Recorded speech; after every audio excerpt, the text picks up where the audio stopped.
camera lần xem vui ôi hay bông bay bay ở lính ổn chụp bạch chom sorry à ôi cái chút mà lẹ tê lục ơi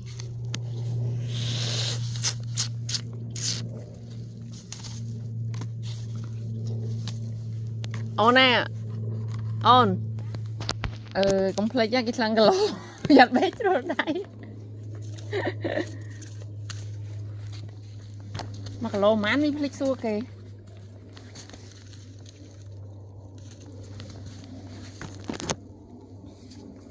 oh my god wow.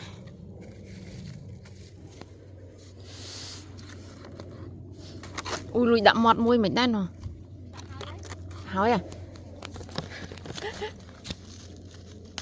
ui anh ấy xót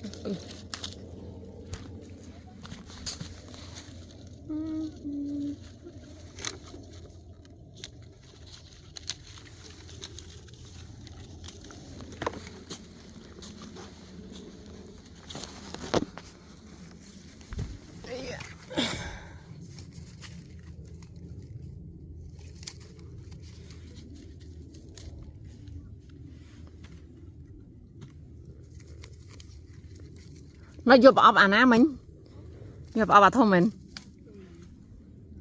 ui anh ấy thông á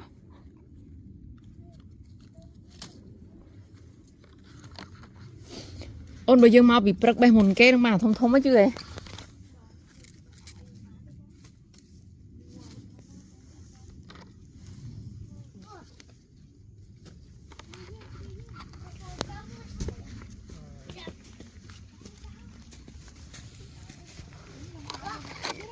anh Văn, ôi nhậm một đá à? Hey cái mình camera.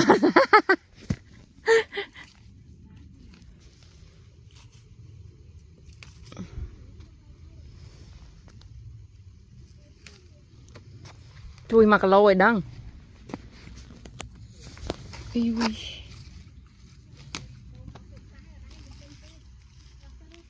Chiro đai ba đấy nè.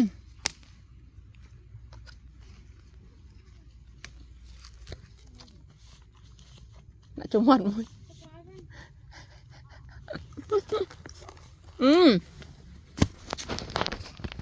ngập ăn